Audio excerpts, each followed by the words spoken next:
All right, we are live. Welcome to the Project Roundtable. In this session, we're going to be, representing our various projects, if we have one, and if not, then we can just chime in on other people's projects as required. I think we're, in theory, waiting on one other person to really get going, but I guess we can probably start with introductions and whatnot. How about you and I go first, just because our viewers are more used to us saying ours, and then if Bentley's coming, I don't know if he was then he'll hear Brad's and Susan's when he comes, as opposed to ours, which are, you know what I mean, the usual. And then also Brad and Susan can see how it is we do it. Right, that makes sense. What were the actual steps that we took at the last one? I guess who you are, what your project is, a brief description of your project. We maybe don't need to do that, but we'll do it this time. And then what you've been up to since your last meeting, what you're taking on if you want to share that, and what you could use help with. So you don't need to necessarily answer all those, but that general. Right. Okay. Any of those things. Perfect. I can start then, I guess. So I'm Adriel. The project is Wikilection. It is a platform to help fight misinformation in politics, science, and news. Since the last time, I've been busy on working on the specs, just the sort of early draft to possibly give to a developer to actually start coding the early versions of the platform. What help we'll need will end up being I'll be hiring a developer. Oh, that's the one. And as well, I do bi-weekly live streams, not today, but a week from today on Saturdays at noon Pacific. And I'm looking for more people to, I guess, be panelists or be guest hosts or whatever you want to call it, to sort of, see the presentation, ask questions as it goes, and actually sort of be both a guest and a sounding board for ways to improve the ideas talked about. Hopefully that makes sense. Thank you. I am Jubilee. My current project is Solution Raisings, which is a structured hour-long generative conversation where at the end we have a actual solution that we could implement now if we had 10,000 people and 100,000 people.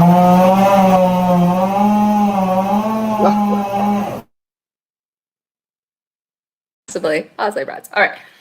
We have solutions. What did I do last week? I had our first live. Brad, what is yours?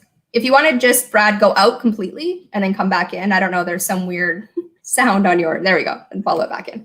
So I was trying to type with him before. Going. What is it we do?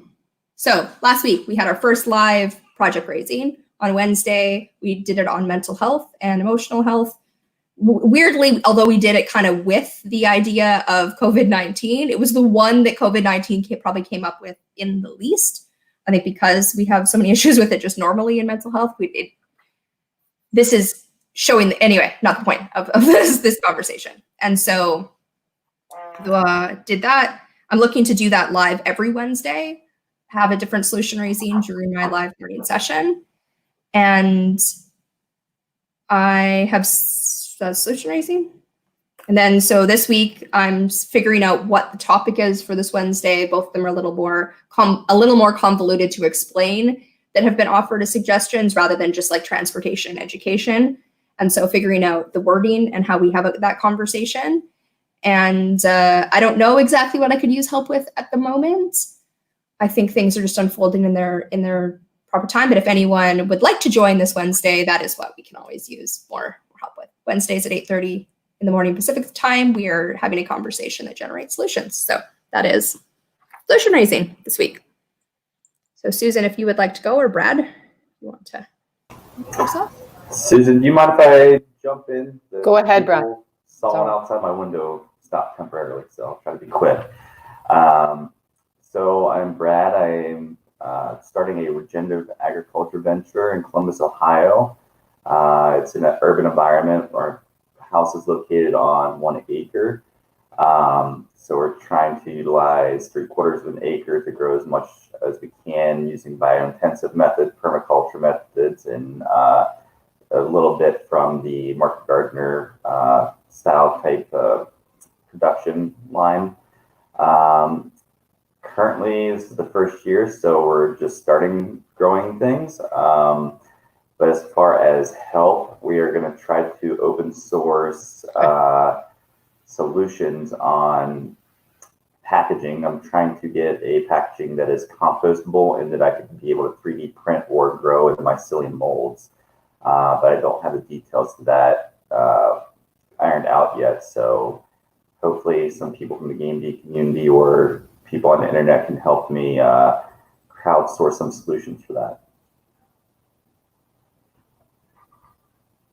All right, thank you. Welcome. Macias, is that, how do you say your name? Matusz. Matusz? Matusz, yeah. That's my Facebook name, so. Perfect. Nice to see you. Jump in. You can see Susan's about to share, and you can see how it goes. Just introducing our project if you have one, what that project is, and what you've been doing, what you will be doing, and what you could use help on if you have. You don't need to share all of that, but any of that, or you can pass and just have a conversation about other people's projects. Okay, so I started a little project 2 weeks ago, 3 weeks ago, called BeConnect, which was the small website to connect, to schedule meetings and,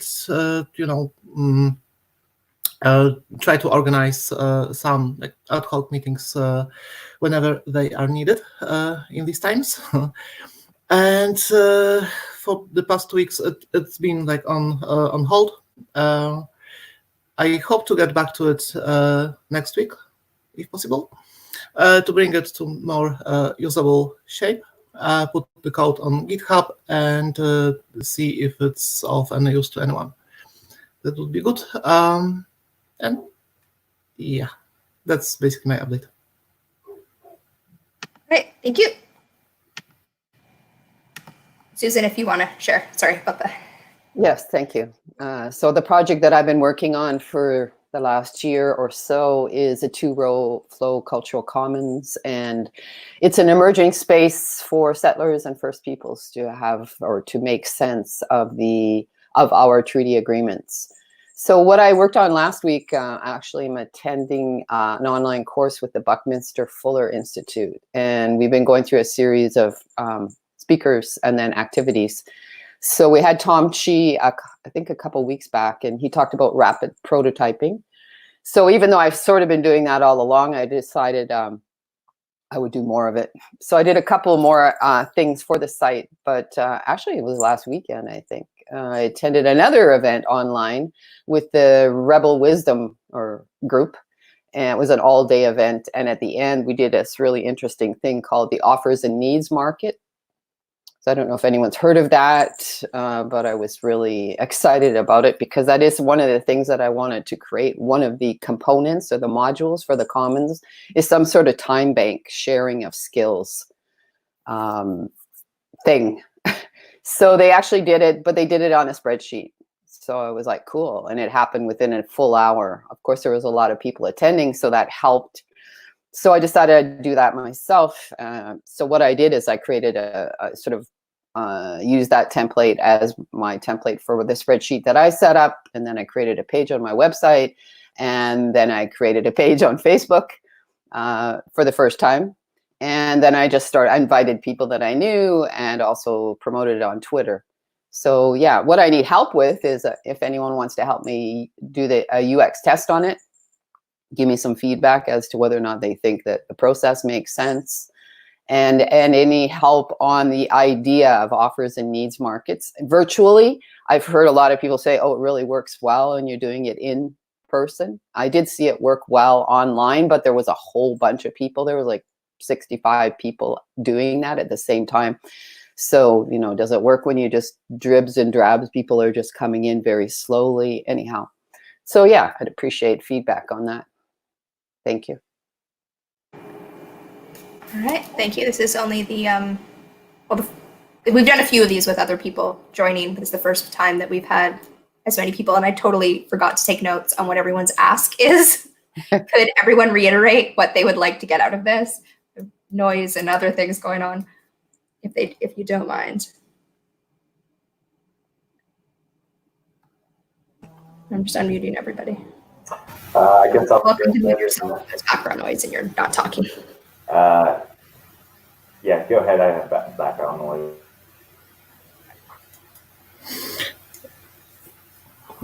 Okay, I don't have any particular need at this point. When my code is more usable, it would be nice to get some people to actually test it and see if it's useful enough, and if there is anything to improve on the UX front, and some feedback generally. I had a question. Were you the one who did it? It's like one sheet and it's about scheduling like a conversation. That's okay. That's me. Yeah. I didn't know if it was two different things. Like one's yours is etiquette. Cool. Yeah. I did briefly look at it, but I have yet to actually use it or implement it. I liked the idea it was made though. Yeah, it was ad hoc, like impulse coding, because there is this idea, and I thought, okay, let's see how long it could take to actually write it. So I made a start, though at the current state, it needs some improvements. So yeah. All right. I guess I'll go. So again, my project was pre-election. The things that I would need help with would be, I mean, it's kind of an open one, but anything to do with marketing or sort of explaining the product, that's something I could probably use help with. And then on a more sort of definitely need help in the near future basis, we need to work with a developer to actually build a prototype. And then as well, anybody who's interested in discussing the topic of misinformation in either news, science, or politics, to attend the live stream on the given day, just to discuss that topic and give feedback, that kind of thing. Thank you. I'm just going to go mute my kid 1 second.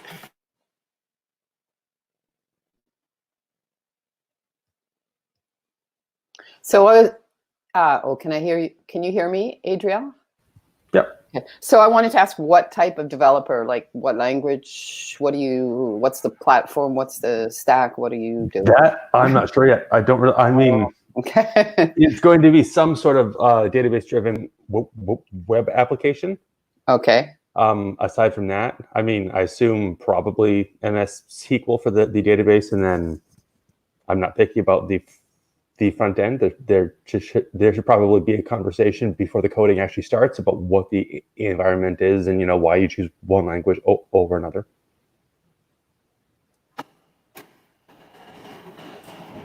But if there isn't sort of a direct reach out, I'll probably just end up going through Upwork, and then that will be a part of the, you know, people's sort of quotes is here's how much it'll cost, and here's the languages that I would develop it in. And then I can possibly at least ping those ideas off of a few developers I know, but just don't have time to work on a full project. And So are you hard coding the whole thing? Are you working from some sort of content management system? There's already prototypes built in Knack. So there's already sort of some basic ones online, and then the next version will be hard coded. So what's Knack? What's Knack? Knack is kind of a roll your own, like basic database driven web portal type software. It's the one that I used to build the Together Tech prototype that I'll be sharing in the Game Beat project channel probably today, to start sort of getting some feedback, where it has a bit of the event booking. It has a bit of an offers. Actually, it doesn't have an offers market yet, but it does have a needs list where projects can say what they need help with, and people can see it. But I do like the idea of adding an offers one, so I may do that after. But it's like, if you've ever used Salesforce, it's like a really basic version of Salesforce where you can sort of add your own tables and then, you know, build your layouts. And there's like a public version, and then a version where you can actually have members create users and log in and interact that way. Is that NAC, Knack? KNAC. Oh, sorry, great. KNACK. Okay. Like, I've got Oh, to. as in, nah. Okay. Thank you. I'll check. It's one of the few apps that's actually spelled like a real word. Usually, Yeah. No silent X, Z in there. Susan, I just want to know have you watched, oh, no, I didn't want you to autoplay. Have you watched the TED Talk or heard of Barbara Scheer? No. She has a TED Talk, which I really enjoy. It's kind of in the app, what you had mentioned, the offers and needs. She does it in person, but I know she's working on doing a web-based application that is the same thing online. I don't know what state it's currently in. But she has this TED Talk where she talks about wish and obstacle, where she'll have a big group of people in the audience and you'll have someone stand up and say, I wish I could go on a cruise, but I don't have childcare. And generally speaking, somebody else is like, actually, my son needs someone to stay with. I'm questioning that example because I'm like, just some random son comes and stays and watches your kid. They need a dog sitter, let's say, and then someone comes and stays in their house. And someone else just wanted cruise tickets and they give it to them, that these things end up happening. But you have to kind of have a group together in order for those things to happen. And that's kind of the more timely based one. But I would just suggest watching the TED Talk. I can send it to you if you want. That would be great. Sometimes hard. It's just, maybe it'll be inspirational. It's kind of, I always enjoyed watching that one. Wanted to create the technology to do that online, to be like, yes, how do we create that? I like that Rebel Wisdom is doing that. That is the stuff that Rebel Wisdom does. Generally, you have to be a paid subscriber, right? Like they all day. Yeah, but they opened it up for free for some reason. It was like 7 hours for free. So it was like awesome. Yeah, it was about sense making and embodiment.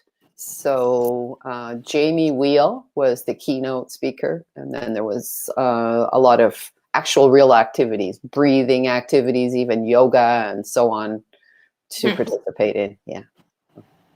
Cool. Sounds pretty neat. Yeah, I think that having any kind of service like that online that there's enough people on is, we're kind of seeing it with COVID-19. We're seeing in telehealth and things where it's very structured. It's like, here's the offer, here's the want for food and medication and things that are dire. But there's a vast market for that. Like, everyone has needs and everyone has something to give. And if we can match those up in any way, and that is game B to me. Well, I think there's a vast market for this too, but again, it comes down to trust, whether or not you're going to trust to actually go post your offers and needs, right? There's a whole psychological component. You're going to expose, who knows what people think when they see those two words. Are those the right two words? Is that a good name for it? I just ran with what was there. Yeah. So I do like wish and obstacle because it's like offer and wants are more specific. And to me, it does somewhat have a charity basis to it, where it's like, I have food to offer. But of course, what I'm implying is I'm offering that food to people who don't have it, right? As opposed to, hey, can you use it? Which is it's more peer-to-peer. Right now, during this time crisis, I understand we need to feed the hungry. So that's a different dynamic. But a obstacle wish is like everybody has wishes and everybody has obstacles as to why you're doing it. And the whole point is we're each other's solution to those obstacles, right? That like, whether it's an internal one or external one, someone else is much, generally it's easier for them to find a solution to your obstacle than their own obstacle. And this is like any 100 people getting together in a room and doing this process, they have solution to each other's obstacles in real concrete ways. Like, I just won tickets to a cruise and you wanted to go on a cruise. I'm not going to go. Here, have them. Someone like her examples in it are amazing. Just someone, I think, wanted a horse ranch. And someone's like, my parents are retiring. They're looking for someone to take it over. And like just weird things like that just the right person shows up at the right time and that showcases itself. But how to do that online with the trust, is part of what I think she is doing. I don't have a warm contact with her. Like I don't know, but I have this woman who pops into my Periscopes every so often. And she is amazing. Her name's Angel. And she's given me so much addition. Anyway, she knows this other person, Barbara. And is Barbara, you said Scheer, Sheer? SHER, I believe, not. Okay. The TED Talk's called "Isolation is the Dream Killer, Not Your Attitude." Barbara Scheer. Okay, It's a great. TEDx Prague talk. It's a good one. I would suggest. In fact, I can put it. See what the. Oh, Bentley's here. Also, Brad's mic and camera aren't working, so I told him to restart his computer, but he may or may not be back. And if he comes back, we have a full house, which doesn't happen very often. That's right, Bentley. It's your excuse. You're just at home. It's like everyone. That's right. has. Nothing better to do. Life gets no one's got anything going on. Would you like to do your what you've been up to and what your thing is? We've all done ours. Sure. So I've spent about another 35 hours on my project last week, which is great. I have a user that's going to put it on a demo site in the next week or two, so that'll be good. I've started a debate on a pit bull ban in Denver. So I'm starting to fill that out as one of the first sample debates. So a lot is happening. So I guess that's my update, though. Is there anything you'd like help with? Sure. Someone magically has the help.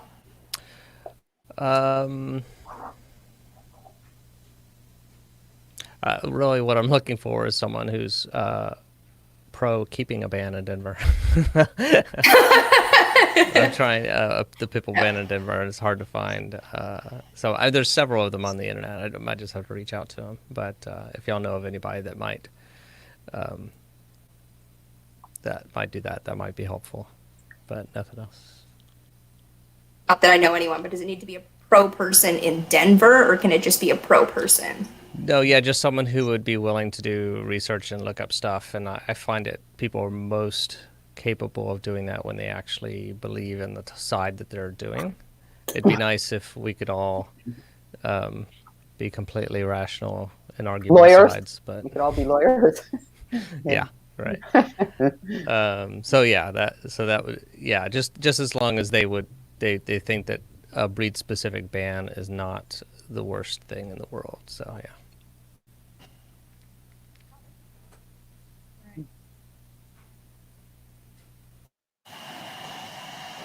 We need some I don't know what they're called. Like when you're on a date and you bring like cards, they're like, what's your favorite color? What's your favorite topic generators for when, although we did have some asks and we're just kind of talking about them.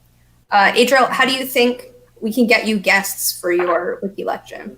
I don't think having the same person constantly. I mean, I'm happy to do a week, but I don't like having part of what I'm hoping we'll do it is I've also got the prototype that I'm hoping to sort of get to a usable state and share with the Game Bee projects group, hopefully today. Oh, I think we have a full house. And once that's online, then part of that is for projects to sort of be able to say, hey, here's what we can help with. And there is sort of that event scheduling tool where it does both kinds of events. It does events that projects are hosting, and it just does general discussions that sort of have like a minimum threshold in order to actually happen, if that makes sense. So part of it is I'm hoping to build up that tool and then just being able to post it there. And then that shifts it to trying to get people to use that tool so they can go there and see what all the projects need help with. And then hoping that somebody says, oh, that sounds neat, and contacts me. All right. So in order to get interviews was that the answer for getting interviews for wiki election? First have to build an application for all projects, and isn't it always the common infrastructure? How do we figure out marketing and finance for all of them? Cool. That is not something I can help with, but I'm sure there would be someone else who can help with the napkin, looking at that. How about you, Brad? I'm sorry you're having computer difficulties. It's always frustrating. But was there your ask, or what was it you wanted help with? Yeah, so basically I'm trying to open source some information of how I can 3D print packaging for my produce I grow, like strawberries, raspberries, things like that. There's two main methods that I want to pursue. That's either growing mycelium in a mold or that's growing kelp and being able to use that in some way. I know people are already using kelp for packaging that you can compost and then put the compost back onto like top dress for your plants. I just don't know the actual technical parts of that. So if anyone has any suggestions or knows any resources, that would be helpful.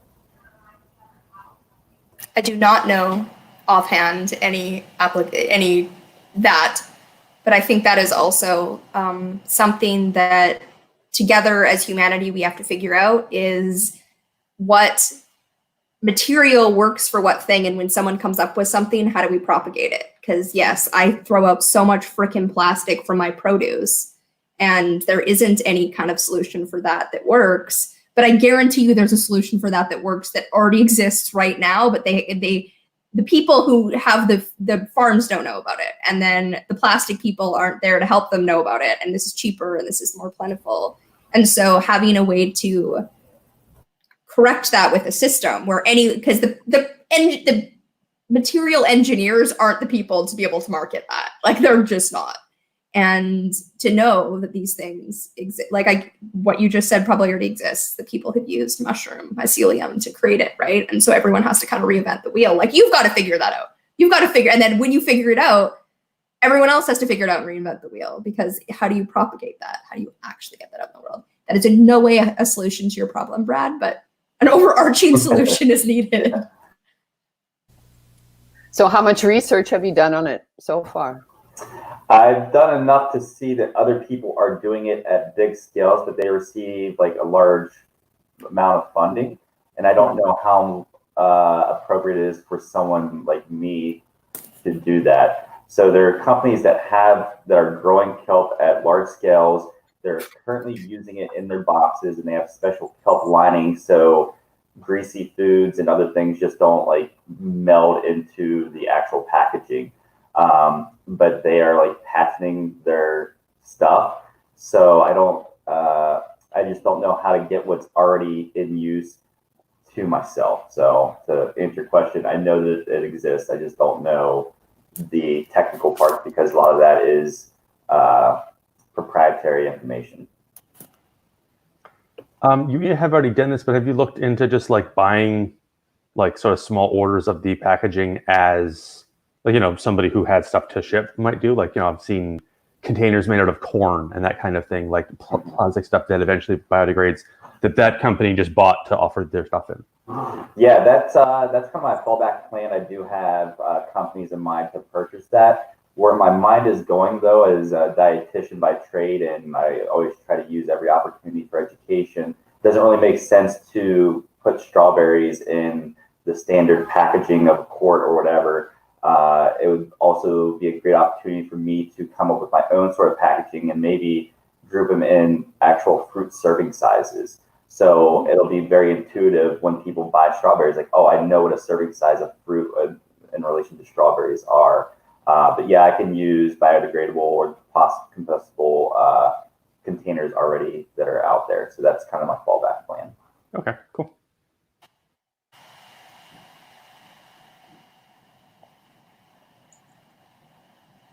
I feel like, again, not a solution to your problem.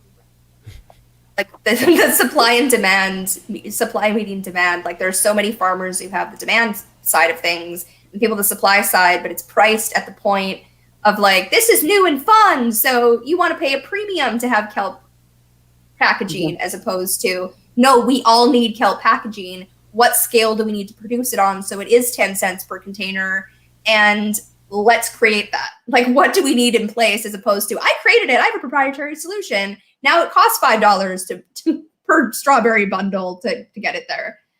Anyway, solutions on a grander scale. Let's not stick with that. If we do fine tune this, though, it'd be a great opportunity for farmers who can grow their own kelp and produce their own packaging and sell that packaging to other people that are not farmers that might need packaging, like any takeout business. So it's a good opportunity, again, to have multiple uses at the farming scale, even small scale. So I think this is something that we as a farming community or even game meat community need to try to solve. Do you have all of the expertise as far as like, I guess what pieces of that? I'm wondering if James Jones is a person to talk to who's doing cube spawn, because I know he is more about like the factory side of things and not necessarily that material, but he might have had. I just feel like James might have some solutions as to how to actually make. Yeah, he might. Who is it that you're referring to? Cube Spawn? James Jones with cube spawn. I'm not familiar with him, but I need to look into that. I have no idea if he'd be the person to talk to for it. He's just, CubeSpawn is like a local manufacturer, and he's trying to figure out how to, like, every block could have their own manufacturing that is versatile. So whatever you need it to print and make, it moves its pieces and makes it for you. And so he's been spending his life doing that and engineering it and putting his effort into that. But I feel like there's something there of, if farmers were able to make this, they need a factory, and he might just be able to, and he's in that space. So he might know just more people to talk to about that part of it. Right. So yeah, I think that's very helpful. If he's not the person, he may know someone who is. So as long as I can get on a trail and go down the right trail, that would be helpful. I can do a warm introduction after. I'll message both of you. And, Thank you. It means we have to be friends on Facebook though, because we're talking on Twitter. So do I know James Jones? I might know him on Twitter, in which case I'll figure it out. Okay. And Brad, do you have a 3D printer?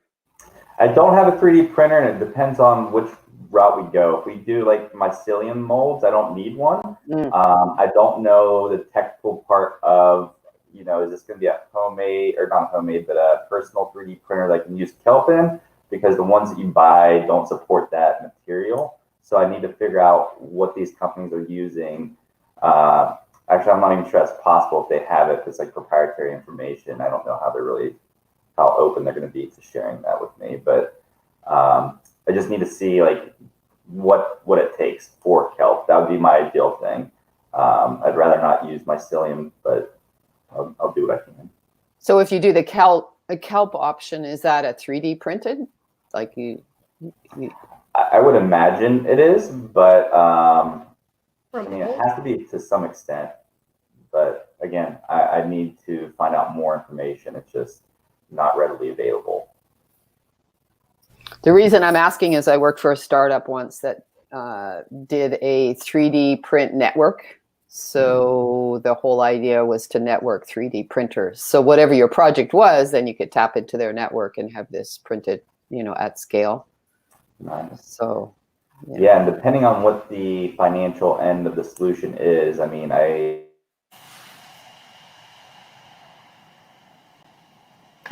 you froze. I'll see if he's able to come back. Sucks in person. Talking is the one who has the. Sounds like that has the potential to just be insanely useful. Like just being able to generate a kelp-based material for 3D printers would be super cool. Yeah, I mean, to be able to put it into anything, to make that material so you could print it into any shape would be, yes. And I do think, hopefully, Brad, you can hear us if you can't do the rest. But you just have to listen to our awesome ideas, and you don't get to respond. I don't remember what my awesome idea was. It probably wasn't too awesome. About kelp as a material, just as a material. Like yeah, to be able to print it into that. But there was another layer that I don't okay. remember what it was. Oh, that the proprietary, that was what I was going to say. A lot of, you're right, they might not be willing because it's proprietary. Also, though, people who are here to do good in the world, even if they are forced to do game A, i.e. make things patentable, are sometimes a lot more open to, and I'll share it with you because what I want is the kelp made into plastic so there's less plastic. Right. If they're in it for purpose and not profit, and there'll be someone who's in it for purpose and not profit. So if there's multiple people doing it in multiple materials, somebody's there just to propagate the idea, and then they get to take over the entire market because theirs is, like if something's open source and you now have a material to 3D print, and it's available to everyone and every farmer can print it, we don't need the proprietary ones. We don't need those ones. Exactly. Like if them keeping their proprietary technology forces someone to go out and make an open source version, they're going to wish that they had just licensed the proprietary version. Yeah. Yeah. And what does licensing look like with 3D printing material? Because if you can, like, the filament is the expensive part of 3D printing, right? If you have a kelp version of that's both the thing you print is more environmentally friendly and you can grow your ink, Like that solves so much stuff for molds and stuff. You can print a mold and then pour the stuff in, or what? I don't know, but it's cool. I like it. Yeah. And I mean, we've been saying kelp, but that's not to say that it has to be kelp. I'm sure it could be corn or corn husks or any kind of. I was thinking, I thought this is what Brad was talking about when he was talking, and I don't think it actually was. He was like, well, I don't know if I want to put strawberries in corn and that. Corn, a lot of people are allergic to corn. And Like, they're also possibly allergic to kelp because it's seafood. Sorry?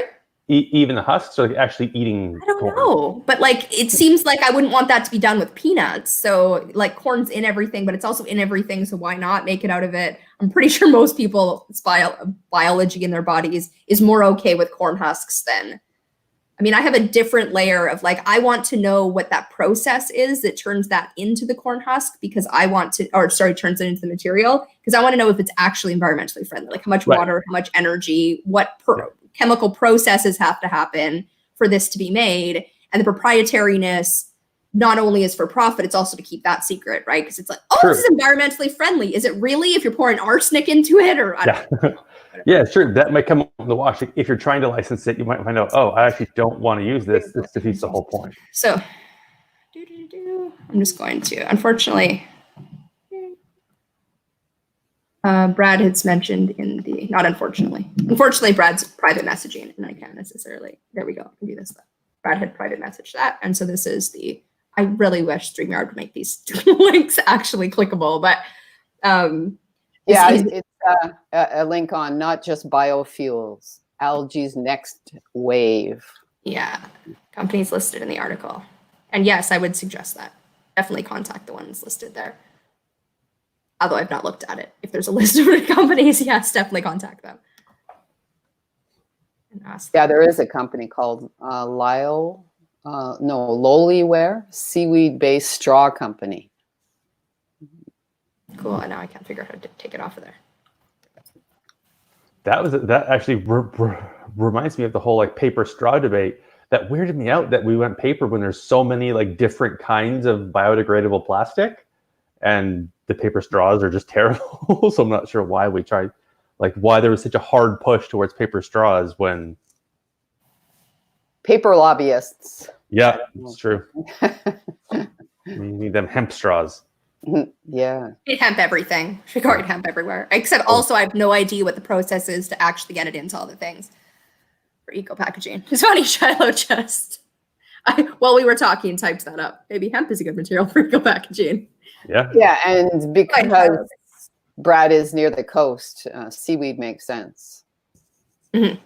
Totally. It's probably the cheapest to access, even more than corn. Yeah, true. Because you can grow kelp accidentally. Like you're like, oh, there's kelp over there. All right. That's right. Yeah.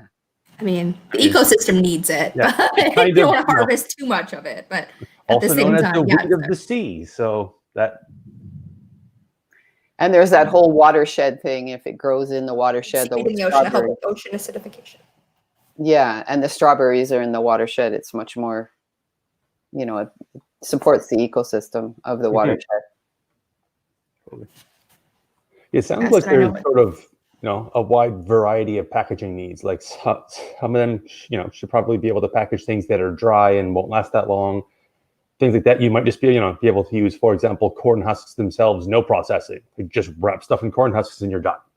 And then, how do we handle wet things or like a liquid? And that's probably where because Brad mentioned that kelp was good for like greasy foods, that, it doesn't sort of soak through it like it would with cardboard.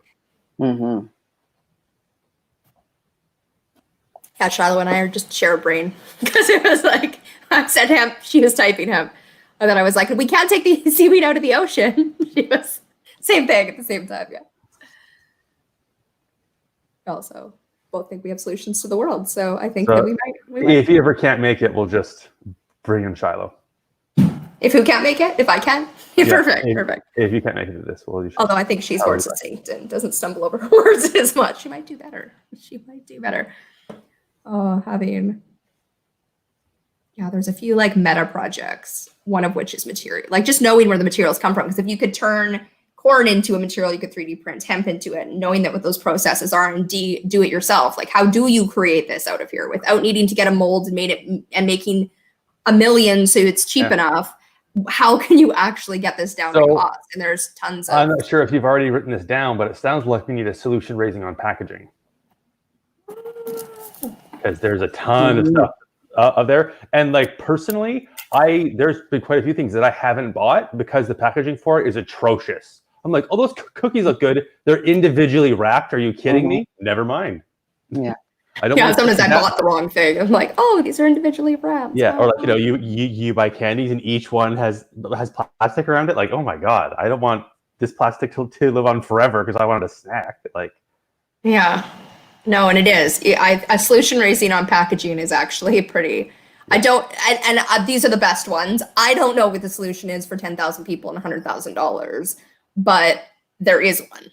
Yep. And so generating that, there's ones that are the soft plastic, how do we make it, the material, and there's also like restaurant using reusable ones that you pay a deposit for and get it back. But unless they're all using the same one, that's a whole other, maybe not during COVID-19, but like a whole other, and that's the issue too, is like pre-solutions, now solutions, later solutions is a whole other factor. But there's a decent chance that like this is the new normal, like not to this extreme, but you know, that the marbling of COVID-19 response throughout society means disposable stuff is probably just going to be more and more and more important. Oh my God, Patrice. Yeah, no, and that's part of the he can always issue. He could always post it on my offers and needs market and see where it goes over time. Not anything soon, but you know. What would the need be to know, like the? I don't know what that would look like. Well, yeah, to try to find that solution somehow. If anybody knows anybody who's working in that field, or you know, might have some ideas around it. Mm-hmm. And that's one of the few ones that like could also be just a game. Like you could develop the sort of technology in game B and license it appropriately, but then also, you know, just like make them and sell them to restaurants. Mm-hmm. It has the capacity just to generate money itself, to pay for itself, to grow like a regular company, which is nice when that becomes an option. It's not to say you have to, but the fact that it can sort of be self-sufficient, where like a lot of the projects that we're talking about don't really have that option to the same extent as. Yeah, I mean, if it took off, he could fund the entire other part of his business with that. Totally. Yeah. You know, which is huge. I mean, any time, I think this is just my hypothesis, but anytime you offer to the world something they can do themselves, they don't actually do it themselves. So offering it for free, here's how you could do it yourself, or we're mass producing them at cost plus 5%, right? And having it available.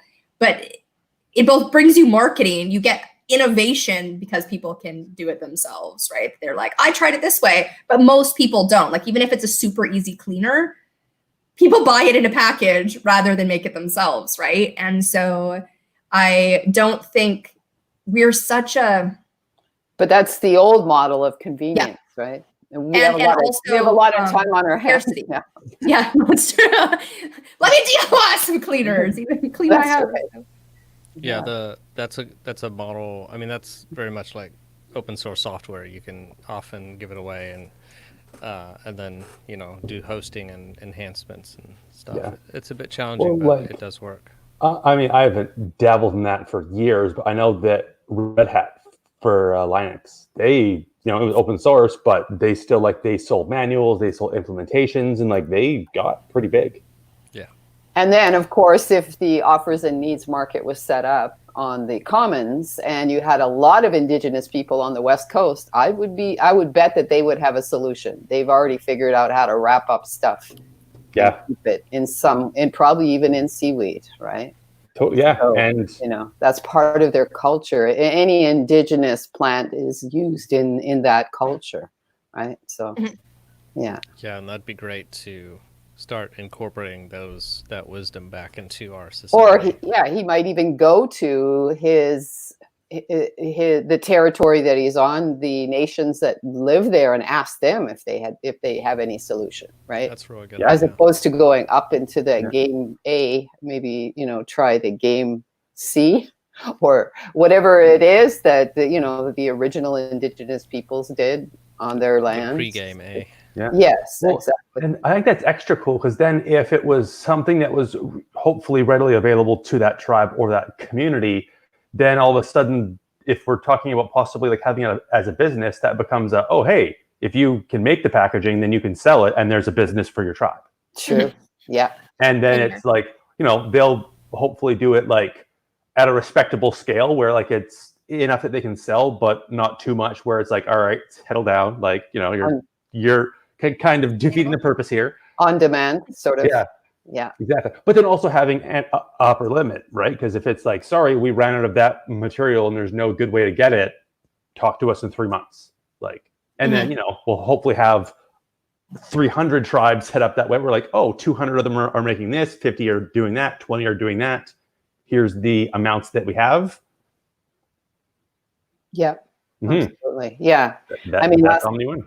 Last night yesterday I saw a great mask. It must be in West Coast, maybe Haida, out of cedar, right? So cedar is sort of interwrapped around. So, this is cedar strips, right? So it's not your cloth mask, but it is a mask, right? So yeah, it's using materials that are there. Plus cedar, there's been prophecy from what I've heard about this pandemic.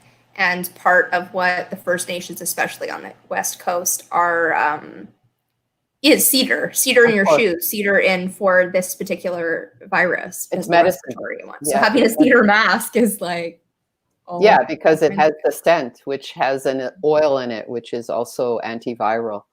Yeah, there's a lot of wisdom. At the same time, when you were saying that about the First Nations, my first was like, but they're not gay bay, so meaning that they eat they're wrapping the berries to eat them for the next few days during, for their tradition. They're not mass producing, packaging it so they can send it to a store so it can be sold. But there's still a wisdom there that might be able to do both, or be able to say, eat it within a couple of days. Yeah. We wrap it in this, and how do we package these things now so that we can get it there? One of the pieces of the puzzle for the solution, Which I would prefer to have, like, personally, suppliers that have that kind of a limit where they're willing to say, like, sorry, we aren't making those now because, we ran out of the materials and there are things that we could do, but that's damaging, so no. Mm-hmm. Although you do have to think about then especially if you're talking where about people going to packaging go. Food, you kind of do need, and like our discussions about resiliency is that you do need kind of backups in the system. So do we have a backup supply of plastic to use in those situations, or are there 3 or 4 different types of methods? Like you have the algae and then you have the mycelium, and that way they, the chance of all 3 of them going out at the same time or reaching a max couldn't happen. It's definitely a complex issue that would be good to work on. Yeah. Mm-hmm. I think ideally you'd want kind of a fallback, like really scalable, almost like, your 3D printer kelp cartridges where you're like, we can scale that a lot, but it would need the need for it. But then if we talk about something that comes from the First Nation communities, if that ends up being, wrapping certain things in corn husks, cool. Then, we do that as long as we have corn husks. And when we run out, to the 3D printers. We're always going to have corn husks. That's not going to be like, it's like, really, if we're not. Do cattle eat corn husks, or do they just eat the corn? Well, with climate change, though, the prediction is most of the corn belt in America will be destroyed totally. Okay. Actually, we'll be moving north. It'll be moving up into Canada. So between Alberta and Canada Manitoba. The red bastard. Paper corn, it already exists there for sure. Exactly. Not even the corn out here. It's one of the things that Alberta's got on BC for sure. Yeah, I don't think long corn term. from Tabor. I don't know. It's just different. I miss Tabor corn. That was good. Yeah. We're overproducing corn and wheat, and we're subsidizing it in the United States, which is not very long term wise. I don't have all the details, but that's which I also wonder for something like that. How much are farmers like selling the corn versus just, they sell the corn, the husk is still attached, so they're kind of giving the husk away for free that people just throw out. Mm-hmm. Yeah, no, definitely. If there was a way to be like, hey, sell us this, we'll pay you for the corn and the husks. And then Which it's is very also having the easy to- local production, right? Like Cube Spawn or something where it's even just local farmers doing it that way, and something like Oshenka, if I'm saying their name right, the online farmers market, of like having our supply chain closed so that like, okay, we have, when I husk my corn at home, it doesn't go into the compost, it goes into the, I'm using it to create packaging in my neighborhood. And when I use paper, it doesn't go into recycling, it goes into, we're making our own toilet paper locally. Like right there, because, and then when you don't have enough paper, you can ask other people. You don't have enough corn husks, you can ask other people. But it's like a local commodity of, at least we know we're using ours first. And here's where you collect it. I mean, again, technology to be able to combine those of like, what are we producing? Where does it need to go? And how do we facilitate the transportation? And then we can, online websites and flow analysis that could help keep that efficient. That would have been really impossible 100 years to manage it resiliently. So So Jubilee, you just mentioned making toilet paper out of paper. Like, is that a real thing? Like, are you serious? Like, I mean, yeah, that's what you were saying. Why wouldn't you make toilet paper out of it? well, I mean, that's a great. That's a great. Yeah. It's like, am I missing something? Maybe we should all start doing that, right? Like, if that's the truth. Well, we need, just like for the packaging, we need a way to turn paper, like we need a little factory, right, that turns it in. And I guarantee you that already exists. It's just, I don't know where and who created it, but it already exists. It's about that person being in their basement, not being able to sell it, not being able to actually generate it. And what a time for it to be needed. Yeah. Right now, where we have umpteen Amazon boxes and no toilet paper in our stores. You're painting a picture there, Jubilee. Yeah. Using Amazon boxes of toilet paper. There we go. Yeah. Even I want the logo still on it too. Just the red. Yeah, totally. My butt with Amazon. Yeah, or something. But I don't know how deep we want to get into this discussion, but there are other alternatives that have different pros and cons, like bidets and such. So. Yeah. Yes, absolutely. Agreed. And that's the one. Those are hard to make yourself, though. Bidet. Well, you can buy them online and attach them to an existing toilet. Yeah. And I guess you could technically even just have like, I'm not sure the terminology. Water hose to your, like the old like outlet from the toilet. That you bought as a kid with like the squirting flour, the squeezing thing. Just use sort of a bigger version of that. Well, they actually do have one that it's portable. You can take it with you. So it is sort of a little bottle construction with a nozzle, right? So you can go anywhere and you don't have to fret about not having your bidet. Yeah. Right? When you go home from the hospital after giving birth, they give you this like squeeze bottle that squeezes up. It's like and I had like 3 of them for some reason, and I just threw them out pre-COVID-19. Really? I just recycled them. I'm like, these are just here. I was like, oh my goodness, that's what it could have been used for. Could have sold those on eBay for a whole heck of a lot. Yeah, I mean they were used, so for my kids' crafts. So you sell them on a different site for even more. No. It's the internet, you believe. Another markup. Yeah, no, there's always a market. Always a market somewhere. Which problems are we solving in the world? We jumped all the way to China. This is what happens when we don't have a hot seat and someone with a dire need. We just start blatantly solving. Actually, that's a problem with having Jubilee on the call, isn't it? Yeah. Always solving problems. It's true, without actually solving them. Well, there's also Brad sort of started the conversation and then left, and then we just kept talking about that thing, and it went into weird areas. It's my life's passion, because I really enjoy being part of the conversation, but I could just pop into all these rooms, be like, you guys solve this, you solve this, you solve this, run with it, go. Just do that every 10 minutes, start a new conversation for somebody else to go on with.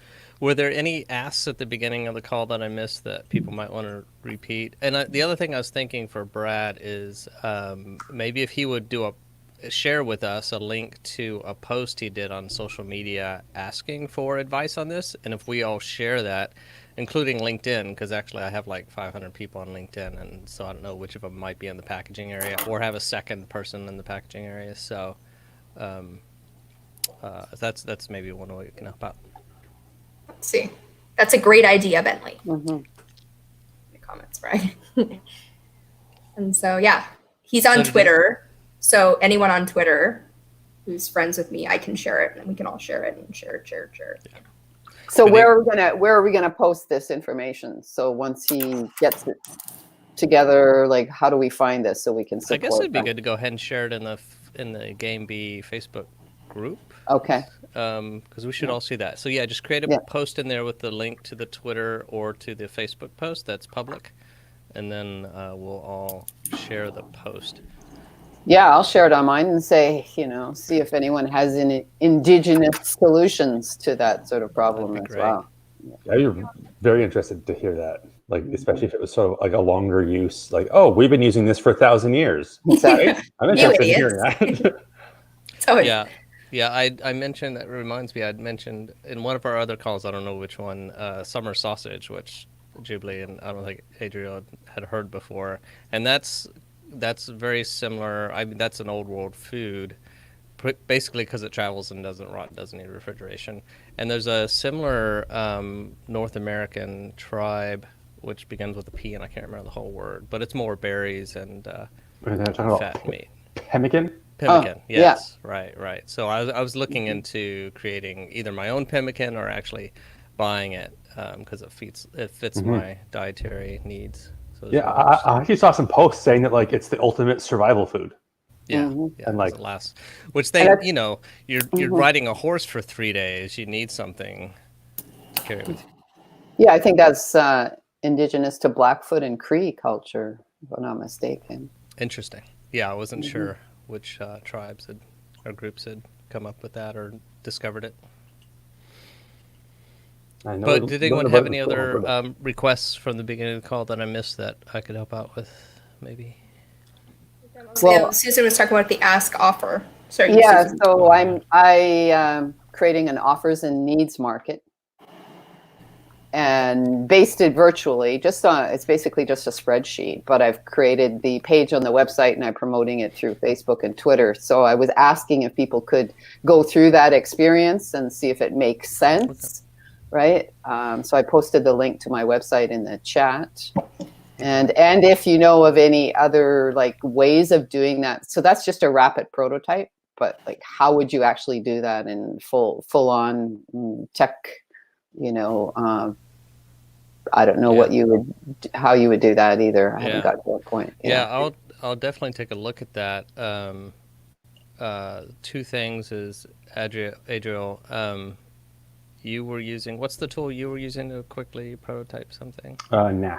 Knack. And then I've been using, and a designer friend of mine, we're using Bubble, yeah.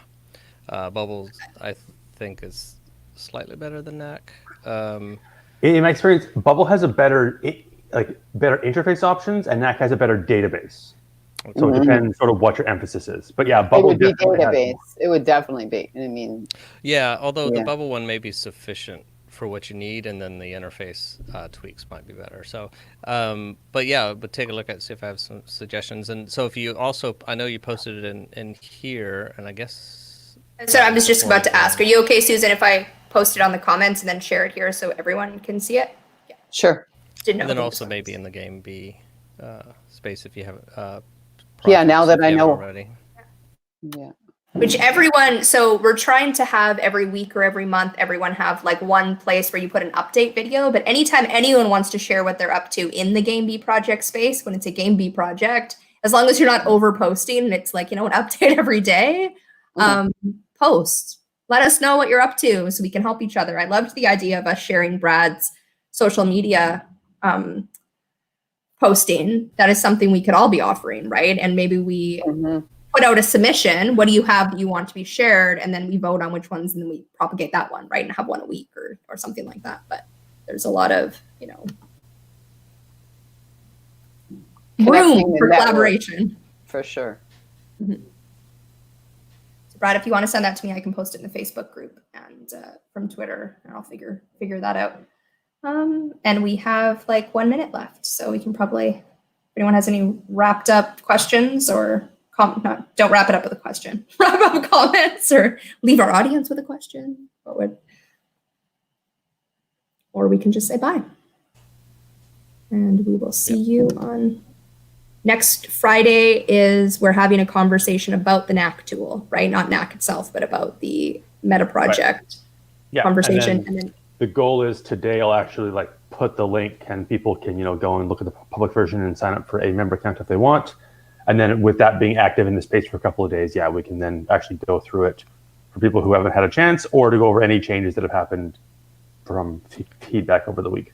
And if we have time, I also found a solution for Nick's proposal of a patio video space. So it doesn't have the scheduling like we discussed, but it does have a thing to where you can see multiple rooms, who's in them, and then you can join the video chat for that room. What is it called, Bentley? What is it called? Well, it's Kiko Chat. QIQOCHAT is developed. I know the owner of the company, and actually we can talk about all the details. I don't think it's worth sharing beforehand because I kind of want to walk you through it. But if we have some time after Adriel's done, then we'll do that. So that's going to be next Friday at noon, and then on Saturday we're going to do this again. I think we should do it at least one more time here on YouTube. Once we consistently have 6 or more people, we can move on to Zoom or some other technology. If we move to Zoom, that would be a good place to do it because it uses Zoom in the background, but it has some features. Well, we have to pay may not for it. need it for this. Right? What do you mean? You mean they share? Is that what The you're talking Kiko Chat does. I meant with Zoom. Can you? Is that what you're talking about? Oh, streaming, not built into the tool. I think it's just so that it can support more people, because streaming would only support 6 at one time. Yeah, and we can drop people down. I mean, I personally don't feel I need to participate in these every Saturday, and we can take maybe turns doing that. And like we said, moving to also having a 2 p.m. slot for people in Australia. But I'd say we stay here for a while to generate until we have consistently more than 6 people who want to participate. I think that's right. And we can generate people back and forth. But when we have 10, 12, going on Zoom and breaking out into groups randomly and via project base, right? Like where the umbrella or projects under like sense making or food or cultural or whatever it happens to be. So that is what we're doing for Friday and Saturday next week. And we will see you then. Anyone else have anything they want to add before we say goodbye? All right. And YouTube and Facebook.